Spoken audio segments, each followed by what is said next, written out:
Hola, ¿cómo están? Bueno, esta semana vamos a hablar del tejido epitelial, glandular y conectivo. ¿Ok? Entonces, bueno, hemos visto y ya conocemos cómo está formado un tejido. Prácticamente está conformado por la unión de varias células y este tejido, al ser unido en sí por muchas capas de tejido, van a formar como tal un órgano. ¿Ok? Y el conjunto de órganos forman los sistemas, ¿vale? Entonces, bueno, vamos a conocer este nivel de organización llamado tejido epitelial. Vamos a conocer el tejido glandular y el conectivo, ¿ok? Entonces, vamos a ir conociendo de qué están compuestos, cuáles son las células principales que integran este tipo de tejidos y la importancia en nuestro organismo, ¿ok? Muy bien, bueno, pues tenemos el tejido epitelial, que este principalmente tiene la característica esencial de ser formado por células y una escasa sustancia intercelular. Es decir, a esta sustancia intercelular se le conoce como matriz extracelular, ¿vale? Porque lo van a estar escuchando en muchos libros. Entonces, deben de saber que esta sustancia intercelular se conoce como matriz, ¿vale? Em, Sus células se caracterizan por presentar fuertes uniones intercelulares, es decir, como el tejido es el conjunto de varias células, estas células van a estar unidas entre sí por medio de diferentes uniones.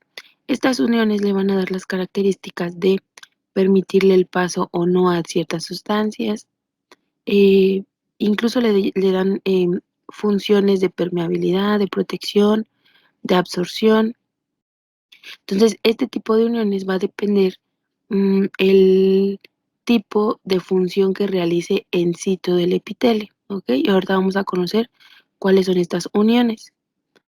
Em, Normalmente, como les digo, los epitelios son las agrupaciones celulares que tapizan diferentes superficies corporales.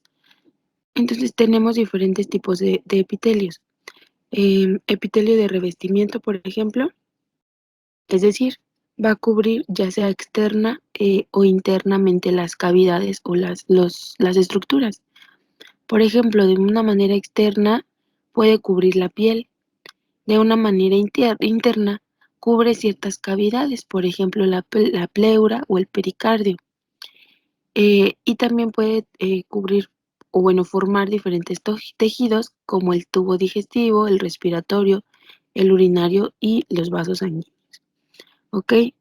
Em, existen otro tipo de tejidos que son como los que les menciono, los tejidos glandulares o los epitelios glandulares, que estos ya son más especializados y que los vamos a ver más adelante, ¿ok?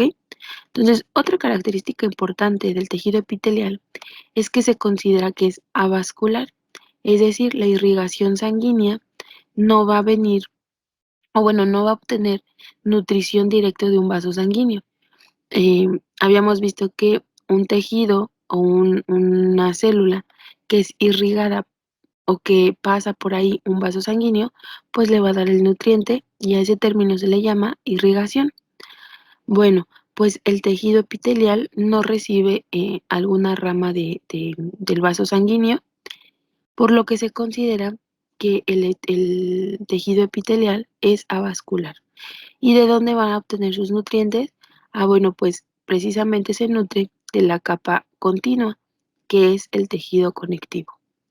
El tejido conectivo, que también vamos a ver, este sí está vascularizado, entonces a partir de este le va a, eh, dijéramos, compartir nutrientes al tejido epitelial, ¿vale? Lo que sí le alcanza a llegar al tejido epitelial son los nervios o la inervación, ¿ok? Que ya vimos qué significa inervación. Bueno, pues el tejido epitelial solo va a tener inervación y va a recibir su nutrición a partir del tejido conectivo, ¿vale? Entonces, la característica importante es que se considera que este tejido es avascular, ¿ok? Bueno, como todo tejido, van a tener una lámina basal o una membrana basal, que normalmente va a estar constituida por dos tipos de láminas, una lámina lúcida y una lámina densa, ¿ok? La lámina lúcida, pues como tal, tiene menos densidad eléctrica y va a estar ubicada por debajo de la célula. Es decir, está la célula, eh, abajo de la célula vamos a encontrar la lámina lúcida y por debajo de la lámina lúcida está la lámina densa, que esta va a ser rica en fibras de colágeno tipo 4, proteínas como la fibronectina y la laminina, y algunos proteoglucanos como el perlecan, que este va a ser, va a formar como tal la lámina reticular, que pues propiamente son ricas en colágeno tipo 1, tipo 3 y fibras reticulares, que esto también le va a dar ciertas características que vamos a ver. Ok, y ustedes se preguntarán, pues, ¿para qué sirven estas membranas? Bueno, pues como tal las membranas tienen la función de estabilizar el epitelio, de darle la capacidad de ser filtro y de mantener la polaridad celular. Entonces, si se dan cuenta en el dibujito de arriba, tenemos las células, lo moradito que ven es el núcleo, donde están las células, eh, y todo esta parte de celular lo conocemos como tejido epitelial. Y la parte de abajo, lo que alcanzan a ver en rosita, es el tejido conectivo. Si se dan cuenta, aquí hay una arteria que está irrigando o nutriendo a todo este tejido conectivo y un vaso nervioso, perdón, una fibra nerviosa que va a irrigar, va a inervar, perdón, la porción del epitelio conectivo, del tejido conectivo y del tejido epitelial, ¿ok? Entonces, encontramos también la parte de la membrana basal, que está integrada por esta lámina lúcida y fibras reticulares, ¿ok? Y bueno, aquí alcanzamos a ver también las uniones intercelulares, que vamos a ver cuáles son más adelante, pero que, por ejemplo, una de estas, que aquí lo menciona, son los desmosomas, ¿ok? Entonces, bueno, también vamos a ver las características de las células. En este caso, estas células tienen microvellosidades y cilios. Estos son microvellosidades y las de la célula de la izquierda son cilios, ¿ok? Que les van a dar ciertas características al tejido que, como tal, ¿ok? Bueno, entonces, en resumen, las funciones principales del tejido epitelial va a ser de revestimiento, protección, pueden ser síntesis o almacenamiento y secreción de sustancias, tiene una función de absorción y excreción, y también va a funcionar como receptor, ¿ok? Como receptor de membrana. Ok, de acuerdo a su forma, vamos a clasificar los epitelios, los tejidos epiteliales como plano, cúbico y cilíndrico. El epitelio plano, pues como tal su nombre lo dice, son células aplanadas, en el que pues obviamente va a predominar el ancho sobre el alto de la célula. Y los núcleos normalmente se evidencian hacia la luz. Un ejemplo de este epitelio son en los vasos sanguíneos, ¿vale? Y si se dan cuenta en la imagen inferior, pues aquí tenemos el ejemplo del plano simple. Son más anchos que altos. Y los núcleos siempre van a estar hacia la luz, ¿ok? Ahora tenemos los cúbicos, el epitelio cúbico, que como tal, igual, sus células tienen un ancho y un alto similares, es decir, como, pues sí, como un cubo, ¿no? Que todos sus lados son iguales.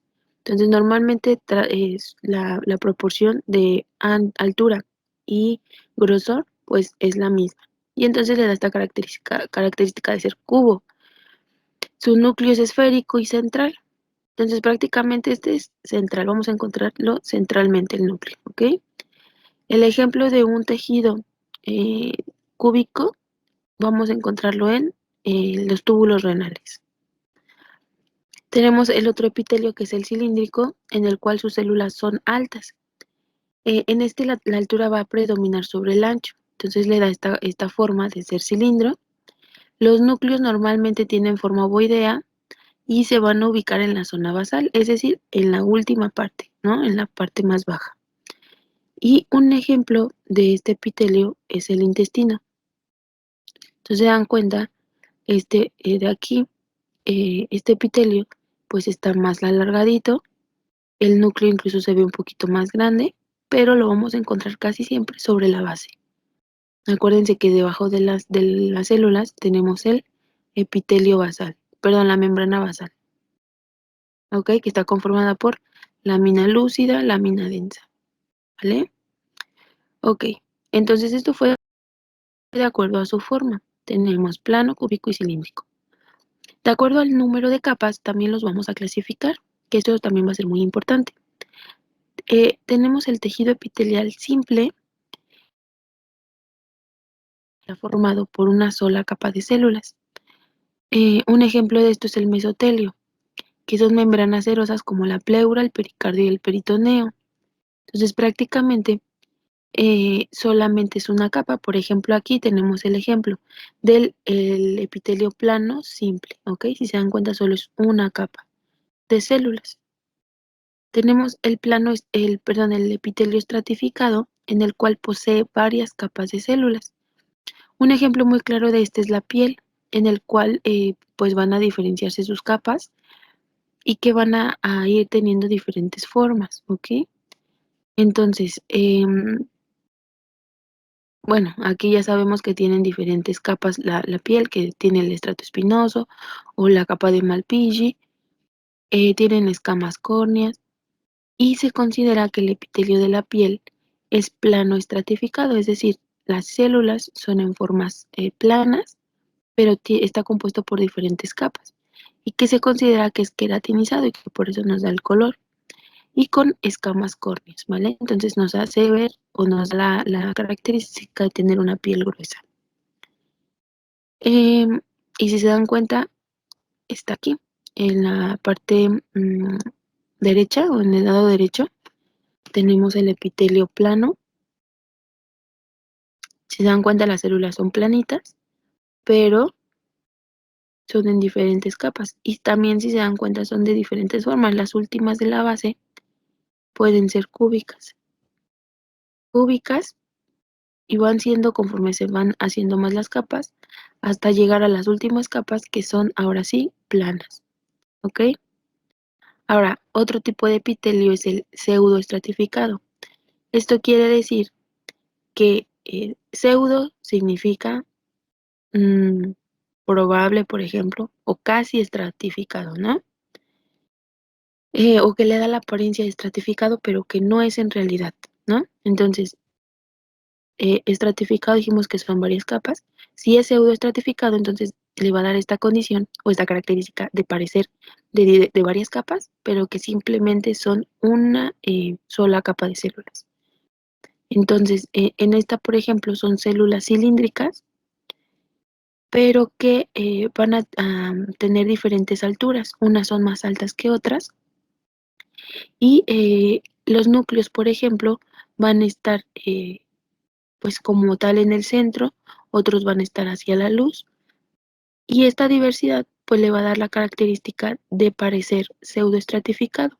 Si se dan cuenta que hay una célula más pequeña, aquí hay una que empieza desde lo basal y llega hasta lo apical, pero esta por ejemplo solo es la basal y no termina hasta la luz. Y esto pues le da la apariencia de ser estratificado o de tener como diferentes capas, pero en realidad se considera que solo es una capa, ¿ok? Entonces, ejemplo de este, tenemos las células caliciformes y las células basales. Por ejemplo, en las vías aéreas, en tráquea y bronquios, tienen este tipo de tejido, ¿vale? Bueno, y hay otro tipo de tejido epitelial que es el estratificado de transición. Este, igual, estratificado, pues tiene diferentes capas o más de una capa de células, que bueno, bueno, hay algo que no les mencioné, es que de estas se pueden hacer diferentes combinaciones, es decir, puedo tener plano simple, plano estratificado o plano pseudoestratificado. Podemos encontrar tejidos como cúbico simple, cúbico estratificado y cúbico pseudoestratificado, o cilíndrico simple, cilíndrico estratificado y cilíndrico pseudoestratificado. Ya iremos viendo conforme vayamos avanzando en las clases qué tipo de tejido presentan los órganos, ¿vale? Ok, entonces otro importante es el estratificado de transición. Este es muy característico porque precisamente es estratificado porque está formado de varias capas epiteliales o de varias capas de células. Sin embargo, eh, presentan diferentes tipos de células durante o sea, en todo el epitelio. Un ejemplo que veíamos aquí. Aquí tenemos, por ejemplo, células cúbicas. Son varias capas, ¿no? Tenemos células cúbicas en la parte basal.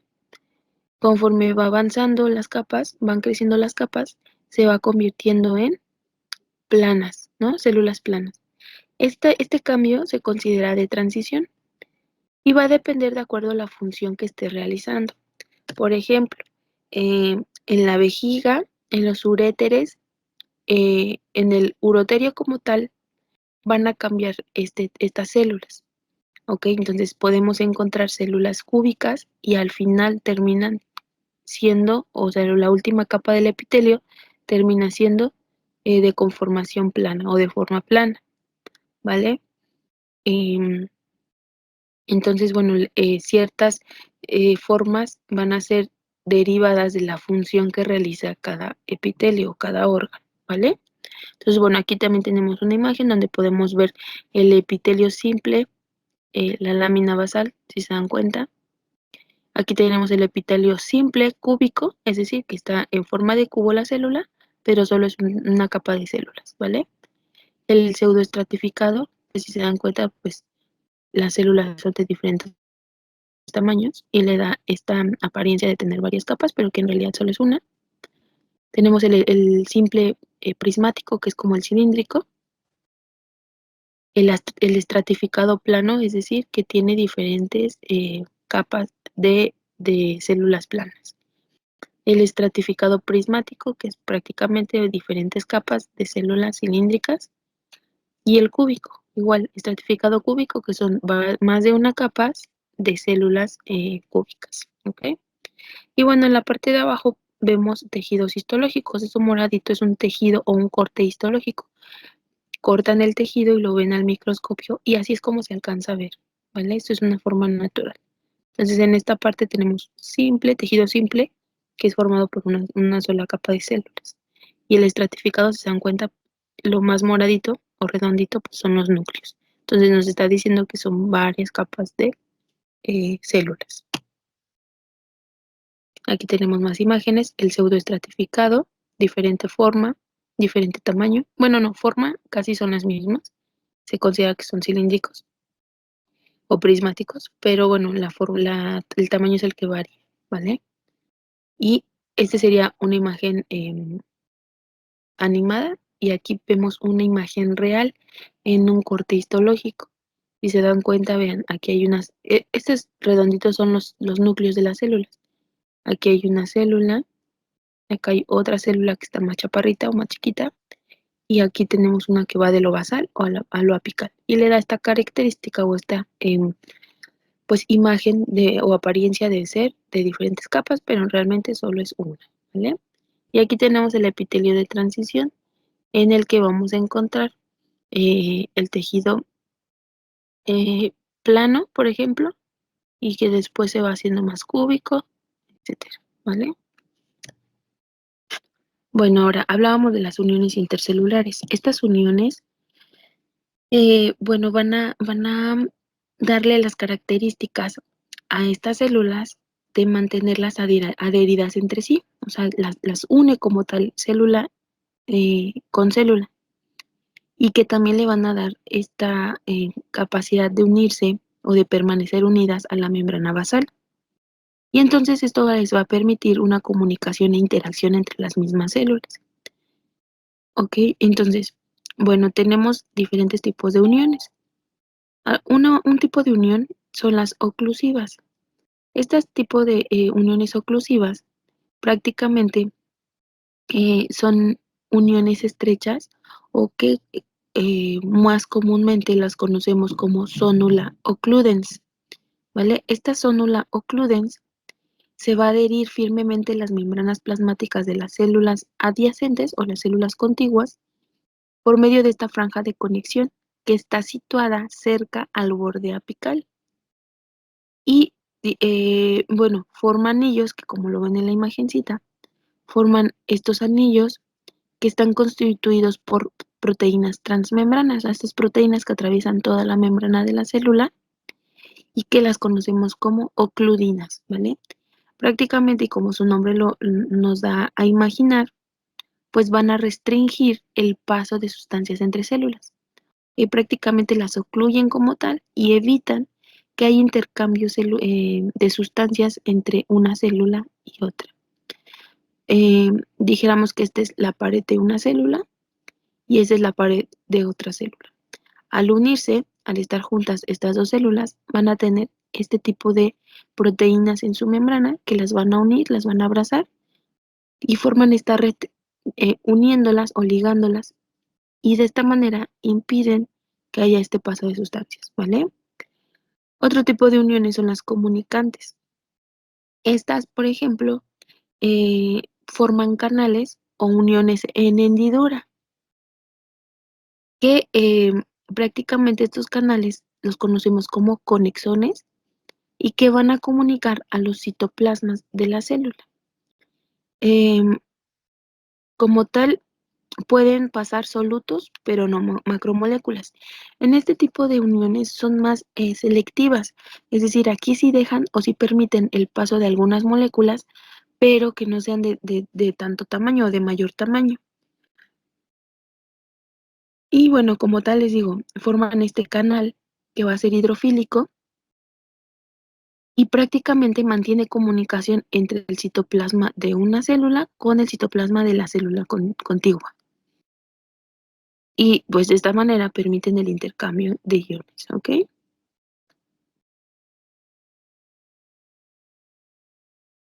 Bueno, tenemos algunas diferenciaciones de la membrana plasmática. En la cara apical de la célula, es decir, la parte superior o la parte más superficial, podemos encontrar microvellosidades, esterocilios o cilios que le van a dar ciertas características a la célula. ¿Ok? No todas las células lo tienen, solo algunas, por ejemplo, el epitelio intestinal tiene microvellosidades. Que como sabrán, pues esas microvellosidades pues ayudan con este proceso de la eh, absorción de nutrientes o incluso con la peristalsis, ¿ok? Eh, y vamos a encontrar el glucocáliz también en la parte superior de la célula. Por las caras laterales de las células encontramos ahí las uniones de oclusión, por ejemplo, y las uniones de comunicación o las uniones de adherencia, ¿ok? Entonces esto es en la cara lateral. Entre la cara lateral de una célula y la cara lateral de la otra célula, que al ser vecinas o al estar juntas, pues le van a dar esta característica que ya vimos, que las unen entre sí y bueno, ya van de acuerdo al tipo de adherencia que presenten y el tipo de tejido al que estén especializados, pues va a ser la diferenciación en unión que permita o no el paso de sustancias, ¿ok? Y en su cara basal podemos encontrar los hemidesmosomas y la lámina basal, ¿ok? Ahora tenemos otras uniones que son las adherentes, que el más común es la zónula adherente. Prácticamente están constituidas por proteínas integrales, que son llamadas caderinas. Prácticamente pues se van a adherir, como su nombre lo dice, a la célula vecina. Eh, por ejemplo, van a ser unidas por medio de filamentos de actina que van a ser dados por el citoesqueleto celular. Y esto, por ejemplo, le otorga resistencia mecánica al epitelio como tal. Entonces, están formadas por glicoproteínas transmembrana, proteínas de unión intracelular y microfilamentos, que son filamentos de actina. Ok, tenemos otra unión adherente que es la mácula adherente o llamado también desmosoma, que principalmente está formada o está integrada por proteínas, ¿vale? Que pues igual son llamadas caderinas y que van a unir filamentos intermedios del citoesqueleto y su principal componente es la queratina. Entonces prácticamente van a formar, estos desmosomas forman una red que le van a conferir gran resistencia a la tensión y al estiramiento. Pudiéramos decir que es como un tipo de unión más complejo o que necesita como de estas proteínas para que puedan permitir o no el paso de sustancias, a diferencia de las uniones de oclusión, por ejemplo, que son más simples. Y tenemos entonces los hemidesmosomas, que prácticamente este es un sistema de anclaje y adhesión. De la misma manera están formados por proteínas integrales y que están hechos por filamentos intermedios citoplasmáticos. Entonces, si se dan cuenta, en la parte de abajo, y prácticamente este hemidesmosoma le permite unir la célula o mantener la estabilidad de la célula a la membrana o a la lámina basal. Y entonces las vamos a encontrar. Bueno, si se dan cuenta en los dibujitos, hay un recuadro gris que ilustra en dónde se encuentran las uniones. Por ejemplo, la zónula adherente va a estar, va a estar situada en la cara lateral de cada célula, que son estos cuadritos chiquitos. ¿Ok? Entonces está en su cara lateral. Así como la mácula adherente o el desmosoma, también lo vamos a encontrar en la cara lateral. Sin embargo, el hemidesmosoma que le va a permitir a la célula epitelial unirse a la lámina basal, pues lo vamos a encontrar prácticamente en la zona basal de la misma célula. ¿Ok? Entonces va a estar en la parte de abajo y que dijimos que terminando la célula o por debajo de la célula tenemos la lámina basal. Pues entonces ahí es donde se va a unir este hemidesmosoma para fijar a la célula con la lámina basal. Todas estas uniones pues le van a dar esta característica a la célula de eh, resistencia, de estabilidad con la lámina basal y pues esta misma resistencia y firmeza entre el epitelio, entre célula y célula. Ok, entonces aquí podemos ver, por ejemplo, la célula como tal, su citoplasma. Tenemos los desmosomas que están unidos, si se dan cuenta, las unen. Este tipo de unión, el que están arribita de las bolitas, es un tipo de zónula, perdón, de unión que dijimos que era la zónula occludens, que las va a unir y van a formar ciertos anillitos, ¿no? Esta de acá son los desmosomas que forman uniones con fibras de queratina que van a estar formando estos filamentos, ¿ok? Y tenemos igual, la zónula adherente con fibras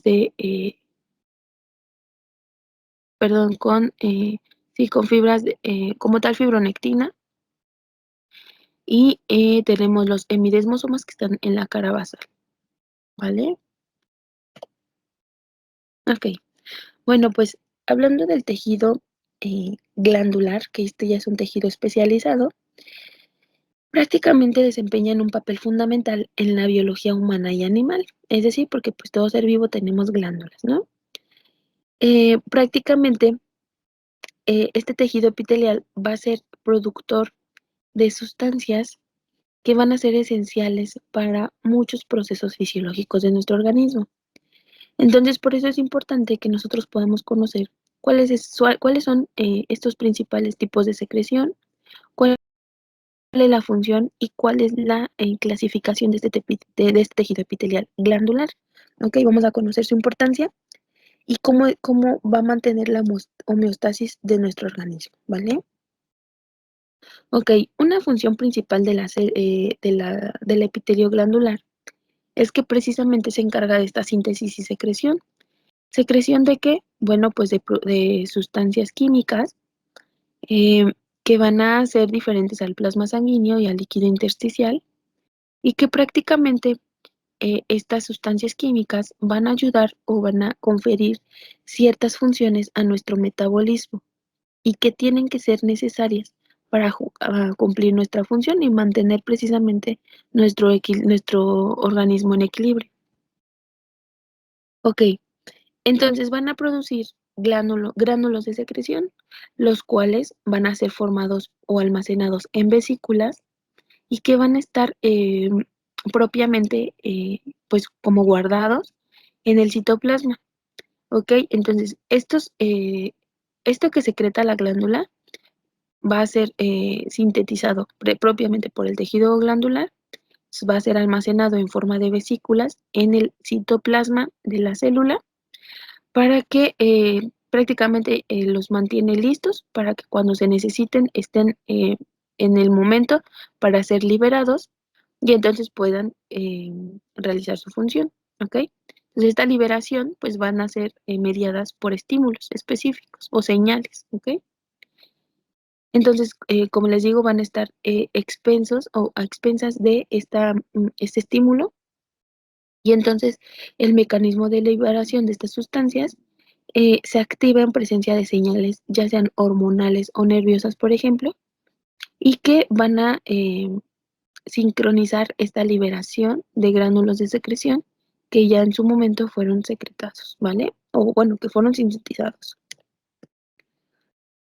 Ok, hay diferentes tipos de secreciones que van a formar o que van a crear o sintetizar como tal las glándulas. Em, Parte de estas secreciones tenemos de naturaleza proteica, por ejemplo, como las células acidófilas de la hipófisis y los acinos pancreáticos que van a secretar proteínas. Entonces, prácticamente van a hacer polipéptidos y proteínas. Las células acidófilas de la hipófisis van a secretar polipéptidos y los acinos pancreáticos como tal, pues secretan las proteínas, ¿ok? Y entonces aquí, por ejemplo, eh, este tipo de secreción pues va a tener una función importante. Ahora tenemos también secreciones de tipo lipídicos. Por ejemplo, las glándulas sebáceas eh, van a liberar este tipo de sustancias químicas que principalmente van a servir para el metabolismo y señalización celular, ¿ok? Entonces, por ejemplo, las glándulas por ejemplo, la corteza suprarrenal va a liberar esteroides, ¿ok? Y algunos otros lípidos importantes. Entonces, prácticamente tenemos también secreción de sustancias lipídicas o de naturaleza lipídica. Y tenemos también las glicoproteínas, ¿ok? Entonces, este tejido también tiene la capacidad de formar glicoproteínas, por ejemplo, en el caso de las células caliciformes.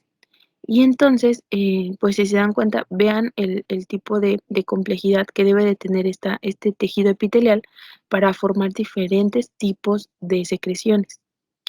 Em, Proteínas, lípidos, carbohidratos, ¿ok? Entonces, al liberar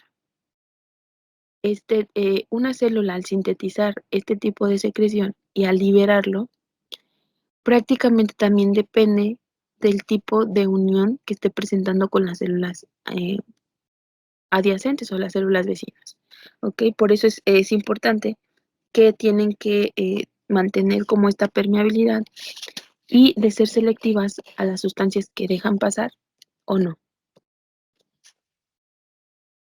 Muy bien.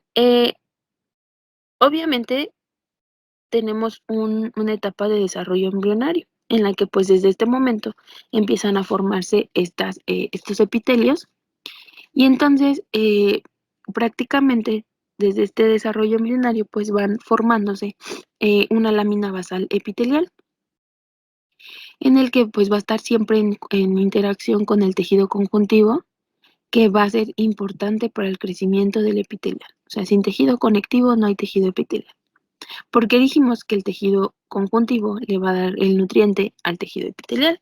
Si no hubiera tejido conectivo, pues no pudiera darle la nutrición que necesita. ¿Ok? Ahora, Prácticamente, la función de estas glándulas o de este tejido epitelial va a depender de, bueno, más bien la diferenciación de este tejido epitelial va a depender de su función. Es decir, ahorita vamos a ver las clasificaciones, pero por ejemplo, tenemos glándulas exócrinas o glándulas endócrinas y de acuerdo al tipo de especialización que tenga, va a ser la conexión con el epitelio superficial que va a mantener y que va a guardar, ¿no? en su momento. Y bueno, vamos a ver cómo es esta clasificación, ¿ok? Entonces, tenemos, tenemos de acuerdo al tipo de secreción que van a presentar y de acuerdo al número de capas o de células que presentan, ¿vale? Entonces tenemos las glándulas exócrinas y endocrinas principalmente, que las exócrinas eh, normalmente van a liberar secreción hacia la superficie externa, ¿vale? Entonces crean estas o sintetizan estas sustancias químicas y van a ser liberadas hacia superficies externas o internas, pero como tal va a ser a una superficie. Sin embargo, las glándulas endocrinas la secreción que producen van a liberarla directamente al torrente sanguíneo, por ejemplo, como hormonas. Y, y tenemos las glándulas unicelulares, que estas prácticamente, pues como su nombre lo dice, están constituidas por una sola célula secretora, mientras que las glándulas pluricelulares es una organización de múltiples células que son obviamente establecidas en órganos definidos y que van a liberar pues diferentes sustancias, ¿vale? Eh, por ejemplo, ¿cuáles son las características de las glándulas unicelulares? Normalmente son células caliciformes, por ejemplo. Estas células eh, que son de características de cáliz van a secretar mucina. Se van a localizar principalmente en el epitelio intestinal y están adaptadas para lubricación y protección de dichas superficies, ¿vale? Entonces, se considera unicelular porque solamente una única célula o un único tipo de célula va a secretar esta sustancia, en este caso la mucina, y que le va a dar esta función de protección de la superficie, ¿no? Y entonces lo vamos a encontrar pues como tal en el intestino. Tenemos las células neuroendocrinas, que prácticamente entre estas glándulas unicelulares destacan su capacidad de respuesta y comunicación en contextos específicos del organismo, ¿vale? Y bueno, como tal, están unidas estas glándulas unicelulares en tejidos de revestimiento que van a añadir una función secretora a estas barreras celulares. Ok, hablando de la estructura particular de las glándulas pluricelulares, pues tenemos como tal em, en forma de tubo, que pueden ser ya sea rectas o contorneadas, y acinares o alveolares. Esto quiere decir que van a presentar como sacos, diferentes saquitos, en los que van a, de acuerdo a este saco que presenten, van a liberar la sustancia química. Ahorita vamos a ver las imágenes, ¿ok? Y vamos a tener ramificadas o compuestas, que prácticamente este tipo de glándulas presentan múltiples unidades secretoras, que al final van a estar unidas a un mismo conducto. Un ejemplo de esta, por ejemplo, es las glándulas salivales. Y bueno, ahorita vemos los ejemplos, ¿vale? Ok, bueno, como les decía, vamos a tener diferentes naturalezas de secreción glandular. Ya vimos que pueden secretar lípidos, proteínas y, bueno, carbohidratos como tal. Y entonces este tipo, de acuerdo a la naturaleza que presenten estas glándulas, vamos a conocerlas como cerosas o mucosas, o también llamadas mixtas, ¿ok? Las cerosas, por ejemplo, son glándulas que principalmente secretan proteínas. que van a tener estas propiedades enzimáticas, por ejemplo, los acinos pancreáticos. ¿Cuáles son estas enzimas? Pues la amilasa, por ejemplo, la amilasa pancreática o la lipasa. Entonces, prácticamente son proteínas, pero de propiedad enzimática, que prácticamente son de tipo o van a ser producidas por estas glándulas em, cerosas, de tipo cerosas, ¿ok? O por ejemplo las glándulas lagrimales también. Tenemos el otro tipo que es las glándulas mucosas, que son caracterizadas principalmente por su producción de mucina, y estas células van a ofrecer un importante mecanismo de protección y lubricación, como lo veíamos en las células caliciformes, que prácticamente le van a dar lubricación y una cierta protección al tejido o a la superficie, ¿vale? Como por ejemplo en el estómago, que liberan mucina, o en el intestino, ¿ok? Y tenemos un tipo glandular que son mixtos. Estas mixtas pues prácticamente tienen la capacidad de secretar tanto sustancias químicas de tipo proteicas como de tipo de mucinas, ¿ok? Entonces van a ser tanto cerosas y mucosas y que prácticamente van a cumplir diversas funciones. Por ejemplo, las glándulas salivares submaxilares. Este tipo de glándulas van a ser mixtas. Entonces, obviamente, al ser mixtas, pues les dan mayores funciones o mayores propiedades, ¿verdad? Ok, entonces tenemos también secreción de esteroides, por ejemplo. Em, las células especializadas en secretar esteroides, como las células que forman las glándulas sebáceas y adrenales, van a utilizar principalmente colesterol como un precursor para generar los lípidos vitales, ¿ok? Em, ¿En dónde lo van a hacer? Bueno, como tal, contienen mitocondrias con crestas tubulares y retículo endoplásmico liso, que son características de las células de Leydig, y que estas células van a producir, por ejemplo, testosterona. Tenemos las células luteicas, que son células del cuerpo amarillo y que contribuyen a la síntesis también de esteroides y van a demostrar la diversidad celular implicada en la producción hormonal, ¿ok? Entonces, estas tienen funciones hormonales. Ok, tenemos, bueno, aquí tenemos las imágenes o la ilustración. Si se dan cuenta, tenemos una glándula exócrina, es decir, el contenido va a ser vertido.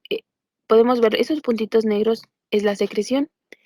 Esos puntitos van a ser liberados al torrente, perdón, al medio exterior y se consideran glándulas exócrinas, ¿vale? La producción que va a estar dada por estas células secretoras son células secretoras exócrinas. Y entonces, si se dan cuenta, la formación de esta secreción va a ser transportada al exterior, a la superficie, ¿ok? Sin embargo, la glándula endocrina va a formar su secreción como tal, pero si se dan cuenta, el epitelio aquí está íntegro. No hay ninguna salida. ¿Por qué? Porque estos van a contener o van a verter su producto o su secreción directamente a los vasos sanguíneos o a la circulación, ¿ok? Entonces, este tipo de glándula se considera glándula endocrina. Y tenemos en la parte de derecha otra imagen para que quede más claro. La glándula exócrina libera su contenido al medio extracelular o al medio exterior, y la endocrina va a ser siempre liberado su contenido en el vaso sanguíneo, ¿vale? Entonces,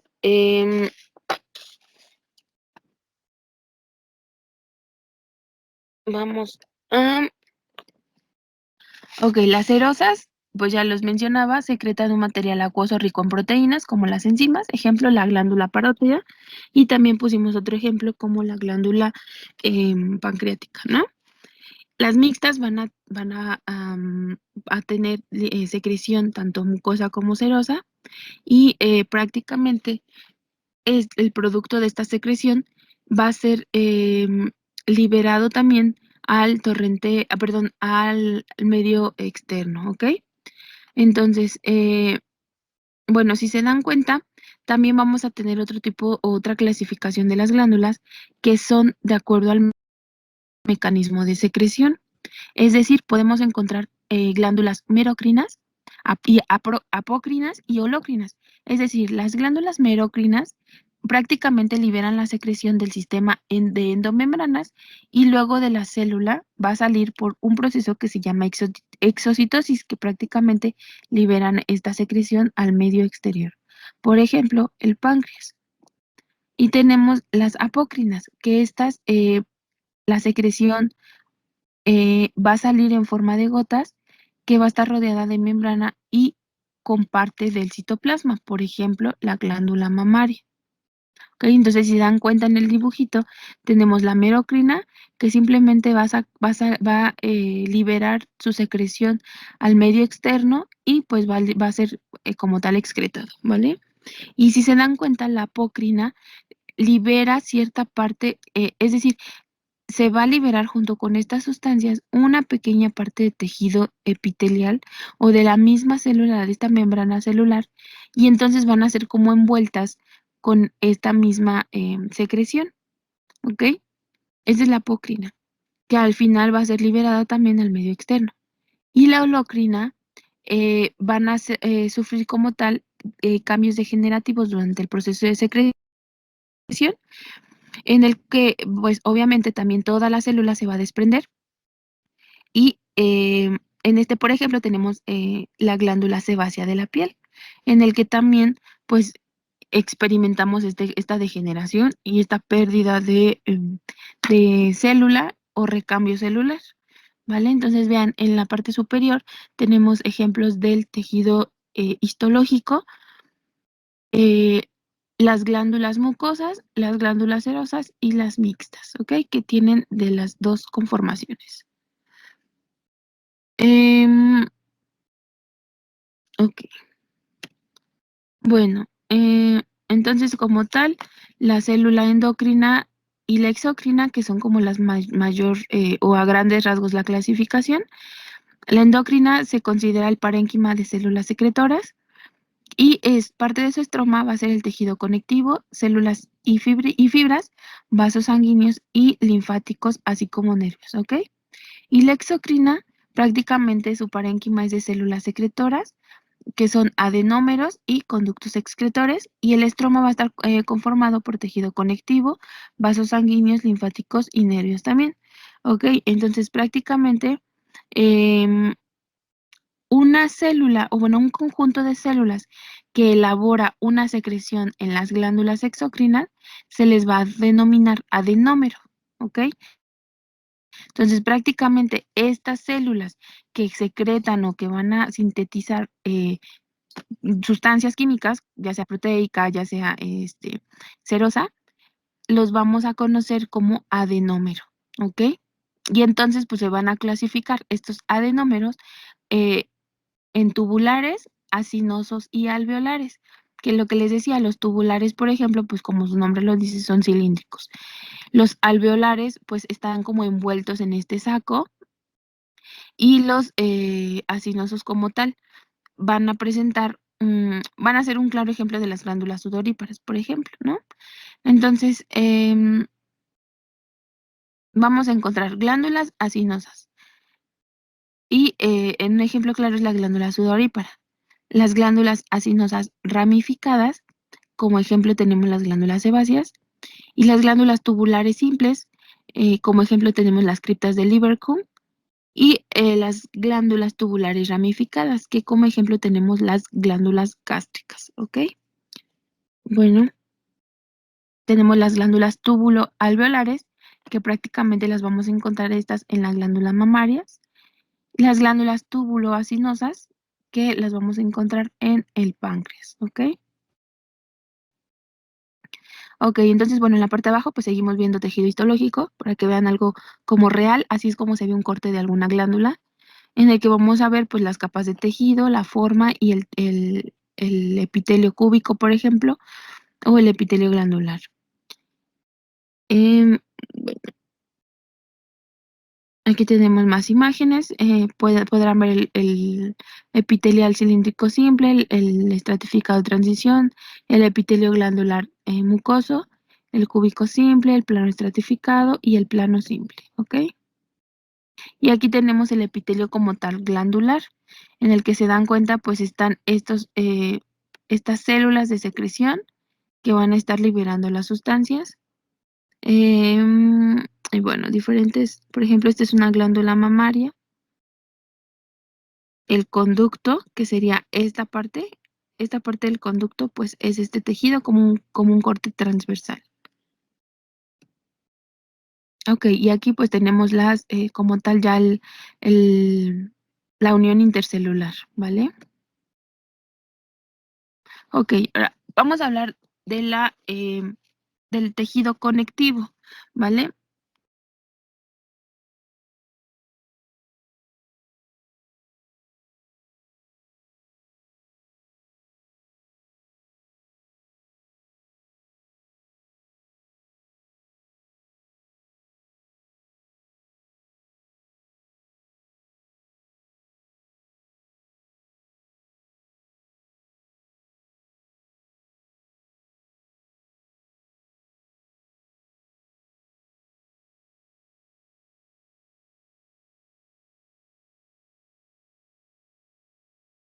Bueno, vamos a hablar del tejido conectivo.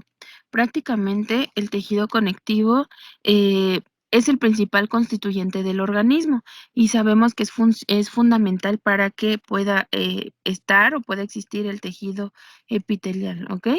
Entonces, este es considerado como un tejido de sostén o de soporte estructural, que también lo conocemos como estroma. ¿Por qué? Porque pues va a sostener prácticamente otros tejidos y asimismo va a proteger y aislar órganos. Eh, Normalmente podemos conocer algunas funciones de este tejido conectivo como soporte, como decíamos, soporte mecánico de otros tejidos. Podemos tener o conocerlo. Su función como que une los tejidos del cuerpo, que permite la difusión o el intercambio de productos entre las células y los vasos. Así también permite el movimiento de moléculas de señalización, permite la división y diferenciación de algunas células, va a cumplir funciones de defensa a través de células que se encuentran en la sustancia intercelular y almacenamiento de nutrientes y otras sustancias. Y entonces, como les decía, también sirve de nutriente para el tejido epitelial, ¿ok? Entonces, prácticamente vamos a conocer cómo está compuesto el tejido conectivo, ¿ok? Prácticamente va a estar conformado por una variedad de células que van a estar en la matriz extracelular. Y las células como tal pueden ser fijas o también llamadas estables o móviles, es decir, pueden ser migratorias, ¿ok? Las células estables son propias del tejido y son las responsables de sintetizar componentes y mantenerlos. Por ejemplo, sintetizan los fibroblastos, los condroblastos, los osteoblastos y los adipocitos. Y las células migratorias prácticamente tienen una vida media corta, em, y que normalmente pues son reemplazadas continuamente por células nuevas, ¿ok? Que van a irse generando en la médula ósea, desde donde viajan viajan a los tejidos conjuntivos por el torrente sanguíneo, ¿ok? Entonces, las células que llegan al tejido conectivo prácticamente pueden mantenerse en el tejido. Por ejemplo, los macrófagos o células cebadas. Y los que van a llegar a este tejido para cumplir funciones específicas, como las células de defensa, por ejemplo, tenemos los linfocitos, las células plasmáticas y granulocitos. Solamente van a realizar su función y pueden retirarse posteriormente, ¿ok? Y pues ya migrar hacia donde tengan que irse. Ok, entonces va a estar formada por esta variedad de células, va a estar formada por una matriz extracelular que prácticamente está compuesta por fibras conjuntivas, es decir, fibras de colágeno, elásticas y reticulares, que prácticamente este le da la característica de ser estable o de permitir la estabilidad de los demás tejidos o de los más epitelios, ¿ok? Entonces, prácticamente eh, tiene bueno, la matriz extracelular va a estar formada por estas fibras conjuntivas y por una sustancia celular amorfa, que prácticamente es un material, em, em, amorfo hidratado que está rico en glicosaminoglucanos, proteoglucanos y glicoproteínas de adhesión, ¿ok? Entonces, esto es el principal componente de esta sustancia celular amorfa. Em, ok, entonces, normalmente en esta sustancia o en esta matriz extracelular, que es muy importante, se van a encontrar los vasos sanguíneos y linfáticos, ¿ok? Entonces, ya habíamos mencionado esta parte, se considera que el tejido conectivo está altamente vascularizado. ¿Por qué altamente? Porque le tiene que brindar esta vascularidad o esta nutrición al tejido epitelial, ¿no? Entonces, este se considera que es altamente vascularizado, es decir, pues vamos a encontrar aquí estos vasos sanguíneos y linfáticos, ¿ok? También va a tener fibras nerviosas y glándulas, ¿ok? Aquí se van a encontrar estas glándulas.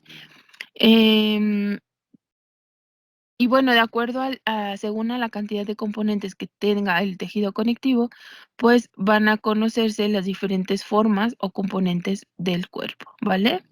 Entonces tenemos tejidos conectivos, bueno, en el tejido conectivo vamos a encontrar estas células, que del tipo de fibras, de células fijas que vamos a encontrar en este tejido, van a ser los fibroblastos, ¿ok?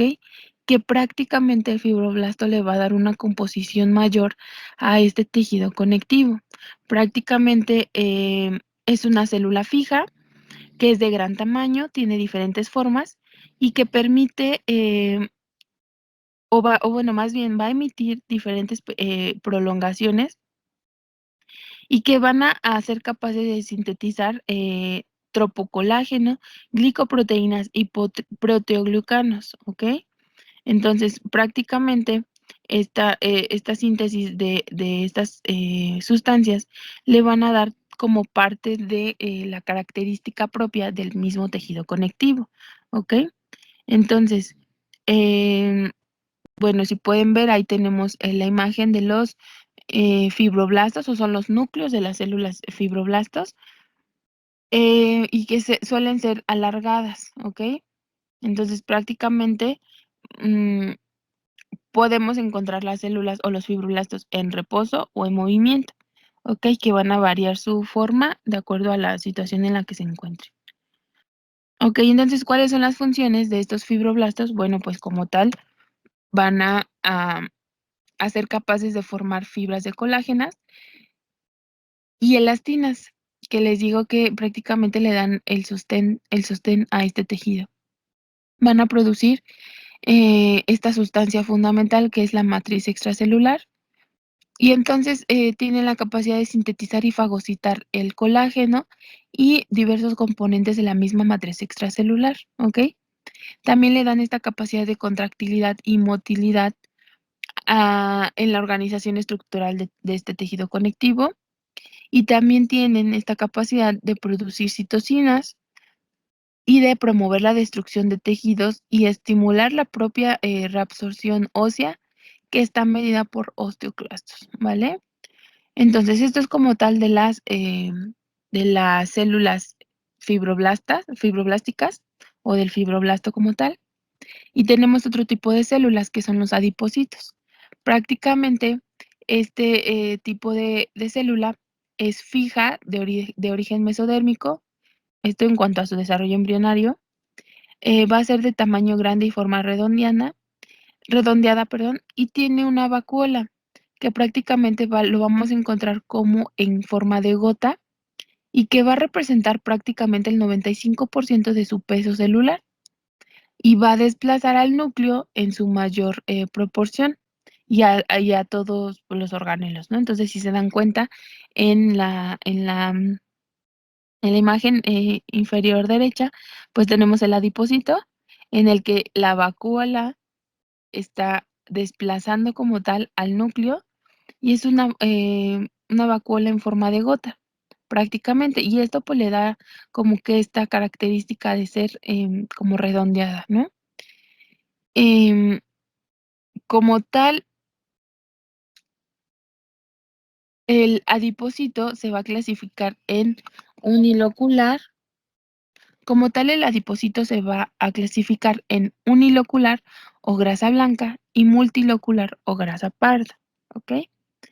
Va a tener funciones de acumulación de grasa cuando el aporte energético es excesivo, por ejemplo, y que a la vez tiene la característica de movilizar cuando el organismo requiere energía. Entonces, prácticamente va a ser un almacenamiento de lípidos y que también va a participar en regulación de múltiples funciones. Entonces se comunica en células de tejidos distantes y la producción de secreción de hormonas, ¿vale? Entonces, si se dan cuenta, eh, vean, incluso en esta imagen de acá, se alcanza a ver la forma redondeada de este adipocito y cómo el núcleo va a estar desplazado casi en la periferia. ¿Se dan cuenta? Porque esta vacuola que va a servir de reserva de los lípidos, pues va a desplazar, como va a ser de mayor tamaño, pues va a desplazar todos los organelos y el núcleo de la célula, de la misma célula, ¿ok? Muy bien, tenemos otro tipo de células que son móviles. Acuérdense que las otras eran fijas, estas son móviles. Dentro de estas células tenemos los macrófagos o los histocitos. Prácticamente los macrófagos son células fagocíticas. Estos los vamos a encontrar en la sangre o en la vía sanguínea y que van a desempeñar un papel importante para mantenimiento de los tejidos normales. Prácticamente, ¿por qué? Porque pues van a ingerir o van a fagocitar, por ejemplo, células muertas o restos de las mismas células, partículas, y que van a degradarlos mediante enzimas lisosomales y van a destruir, dijéramos, estos productos de desecho, y que también conforman o forman parte de nuestra primera línea de defensa frente a infecciones y que de la misma manera, pues van a atacar a los microorganismos, ¿ok? Entonces, estos macrófagos pueden ser fijos o residentes o pueden ser también móviles o activados, es decir, que van a tener esta capacidad de desplazarse de acuerdo al requerimiento que se ocupe. Entonces, tenemos los macrófagos residentes. ¿Esto qué quiere decir? Que prácticamente van a ser células que se encuentren en el mismo, en esta misma materia extracelular del tejido conectivo y van a estar ahí, eh, van a estar presentes con mayor frecuencia y son o están ahí en ausencia de estímulos, es decir, pues van a estar siempre. Y prácticamente los macrófagos provocados son los que son movilizados, es decir, por ejemplo, del torrente sanguíneo hacia el tejido, de acuerdo o para realizar una función, ¿no? Por ejemplo, al querer fagocitar un microorganismo, pues va a migrar como tal a esta parte. Y los activados, pues son normalmente los que van a hacer como tal mm, llamados de acuerdo para hacer, bueno, a realizar una función específica, de igual de acuerdo al requerimiento que se ocupe. Los monocitos son otro tipo de células que van a encontrarse móviles, em, que estos igual se van a originar de la médula ósea, están en torrente sanguíneo. Estos como tal, se consideran que de la sangre y del tejido conectivo son precursores de los macrófagos y que van a responder a los mismos estímulos que estos, o sea, van a trabajar prácticamente de la misma manera que los macrófagos, ¿ok? También tienen esta capacidad de fagocitar y degradar sustancias que pueden provenir del medio exterior como del organismo propio, ¿ok? Y entonces va a tener esta actividad ay, perdón, macrofagocítica y, bueno, parecidas a los macrófagos, ¿ok? Tenemos los linfocitos también, que son células más pequeñas que forman parte de este tejido conectivo y que se van a encontrar en escasa cantidad. Estos los vamos a encontrar en menor cantidad, pero que obviamente también cumplen funciones indispensables, por ejemplo, en la defensa contra microorganismos y que van a ser los responsables de formar anticuerpos, ¿ok? Estos no tienen la característica o estos no pueden fagocitar como tal, pero nos van a ayudar con la producción de anticuerpos. ¿Y qué tal? Como tal, pues es esto, van a encontrarse en la matriz extracelular de nuestro tejido conjuntivo. Em, ok, tenemos los plasmocitos, que estos como tal van a ser o van a intervenir en estas reacciones de defensa humoral y que, bueno, como tal, van a presentar bueno, se presentan en forma de ovalada, bueno, en forma ovalada con núcleo excéntrico. Em, Estos, por ejemplo, se estimula la diferenciación de linfocitos B a plasmocitos, ¿ok? Entonces, es como el linfocito B es como el precursor de los plasmocitos. Entonces, el plasmocito es como la célula madura del linfocito B, ¿ok? Y también pueden ser o secretar eh, anticuerpos o inmunoglobulinas como la IgG, IgM, IgA, IgD o IgE, ¿ok? Entonces, prácticamente estas inmunoglobulinas tienen la capacidad de neutralizar antígenos y que van a ayudar, obviamente, a fagocitar o eliminar microorganismos, ¿ok? Entonces, también vamos a encontrar células como los eosinófilos, que prácticamente también van a estar dentro de la célula o, bueno, forman parte de la célula. También tienen efecto fagocítico, cumplen funciones importantes en la defensa contra ciertos parásitos principalmente. Entonces van a ser contra parásitos, respuestas alérgicas e inflamación de tejidos, ¿ok? Eh, bueno, como tal, el citoplasma va a contener gran cantidad de gránulos eosinófilos, ¿ok? Se van a encontrar en grandes cantidades en el tejido conectivo, pero bueno, son muy frecuentes en la lámina propia del tubo digestivo y en las vías aéreas, por ejemplo, por precisamente estas funciones protectoras, ¿ok? Entonces, prácticamente en el tejido conectivo sí los vamos a encontrar en mayor cantidad. También tenemos los neutrófilos, que estos prácticamente son son células de alta función macrocítica, fagocitaria, en la que, bueno, son células que miden de 12 a 15 micrómetros de diámetro y como les digo, son fagocíticos. ¿Ok? Entonces, prácticamente estos se diferencian de los macrófagos porque no pueden regenerar sus lisosomas. ¿Ok? Pero bueno, de todas maneras los vamos a encontrar en el tejido conectivo y que como tal, pues van a formar parte importante de los procesos inflamatorios y ante la respuesta o eliminación de microorganismos, ¿vale? Frente a infecciones, por ejemplo. Tenemos la célula cebada o los llamados mastocitos, que prácticamente también deriva o bueno, forma parte de nuestras células o de nuestro tejido sanguíneo, de nuestra circulación sanguínea, y va a cumplir funciones de procesos de hipersensibilización y alergias. Es decir, cuando una persona, por ejemplo, tiene alergias a cualquier sustancia, pues los mastocitos son los que se van a ver elevados.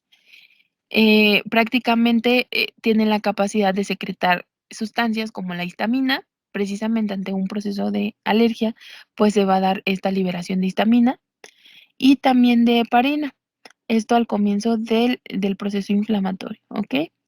Em, y la heparina como anticoagulante, ¿ok?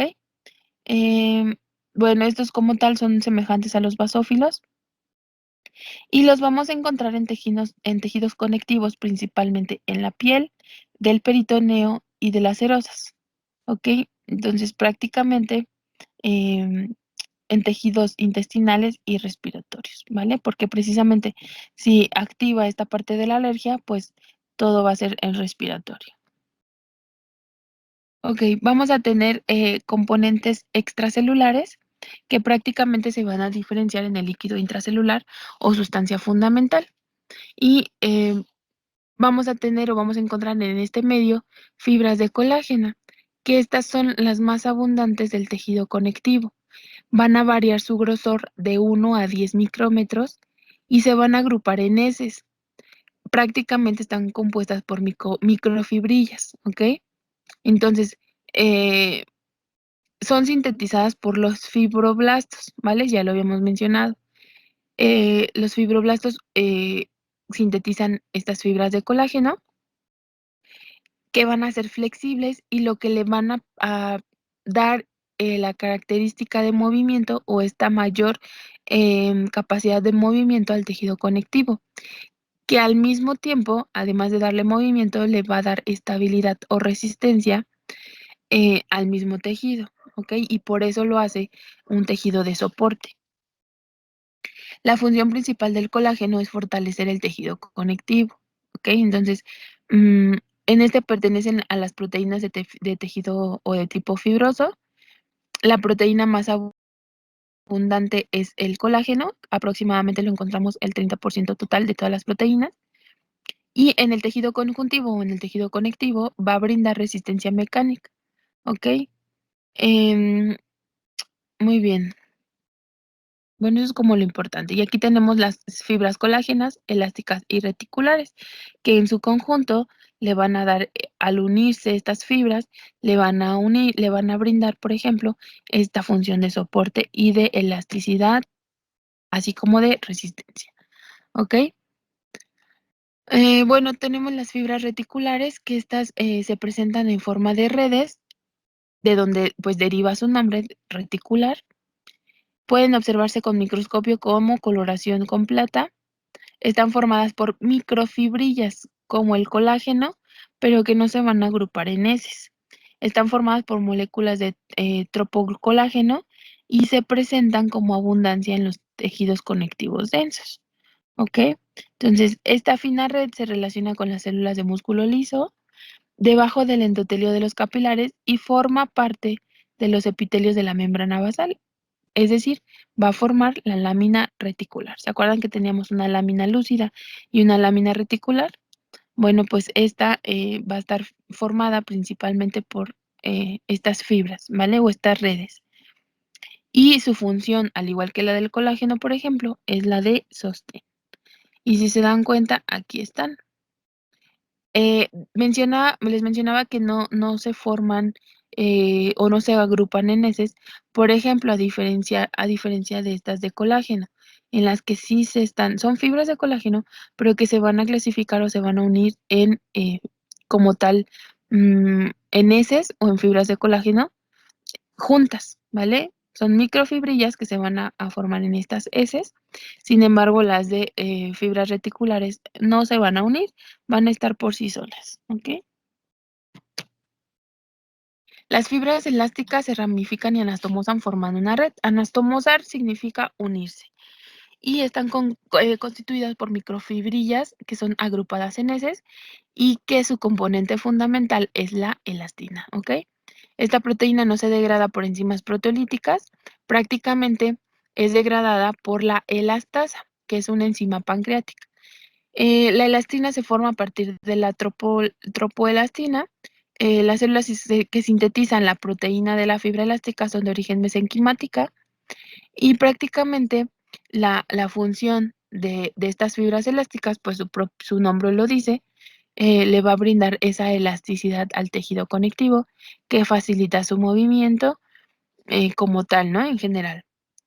Y tenemos la matriz amorfa o sustancia fundamental. Esta es un medio que se considera viscoso, en donde vamos a encontrar las células y las fibras del tejido conectivo, es decir, todas las células que ya mencionamos y estas fibras que ya hablamos van a estar en esta matriz amorfa. ¿Ok? Prácticamente esta matriz tiene la capacidad de almacenar agua, de almacenar sodio y de contener ciertos proteoglicanos, por ejemplo, los carbohidratos, las proteínas, los lípidos, ¿ok? Entonces, bueno, aquí tenemos una imagen o una clasificación del tejido conectivo que vamos a encontrar de tipo denso o de tipo laxo. El tejido conectivo denso va a ser de mayor cantidad en fibras de células y sustancia intersticial, y el laxo van a ser en pequeña cantidad de sustancias, fundamentalmente las células, ¿ok? Y aquí tenemos el conectivo laxo, pues si se dan cuenta, estas inclusiones como más moraditas o más violetas son los núcleos de las células, ¿ok? y, pues, como tal, toda esta red o todas estas, como laminitas o tiritas son las fibras, ¿okey? Y bueno, eh, pero bueno, vamos a ver, el tejido conectivo denso y regular es el que está, si se dan cuenta, no hay tantos núcleos. Tienen más fibras de colágeno que la del tejido laxo, pero sí, no tienen tanta cantidad de células, ¿vale? Entonces, todas estas células que hablamos las vamos a encontrar más en este tejido conectivo laxo, ¿vale? Que le va a dar la propiedad de, pues, de defensa, de fagocitar microorganismos, de liberar estas secreciones de respuesta ante alergias, por ejemplo, la histamina. Y el tejido conectivo denso es el que nos va a dar mayor soporte o mayor capacidad de movimiento y de sostén propiamente por las fibras, por ejemplo, de colágeno que tiene, ¿no? Entonces, esta mezcla entre ambos tejidos, pues, al final le va a dar esta conformación y esta propiedad al tejido conectivo de nutrir, de dar soporte, de estabilizar, toda la membrana o toda la capa, que va a dar soporte al tejido epitelial. ¿Okey? Entonces, bueno, esto sería todo en cuanto al tejido conectivo, bueno, del tejido epitelial, el tejido glandular y del tejido conectivo, ¿vale? De todas maneras, ustedes tienen que leer, busquen ejemplos de estos tejidos para que les quede más claro, pero en realidad, esto es como lo más importante de todos los tejidos, ¿vale? Lo más característico y lo que se van a encontrar, se van a estar encontrando siempre. Entonces, sí les recomiendo que busquen de todas maneras el tema, que lo lean y les dejé el mismo material que ocupé para la presentación porque me pareció muy padre, muy sintetizado y, viene como lo principal que debemos de saber de cada uno de los tejidos, ¿vale?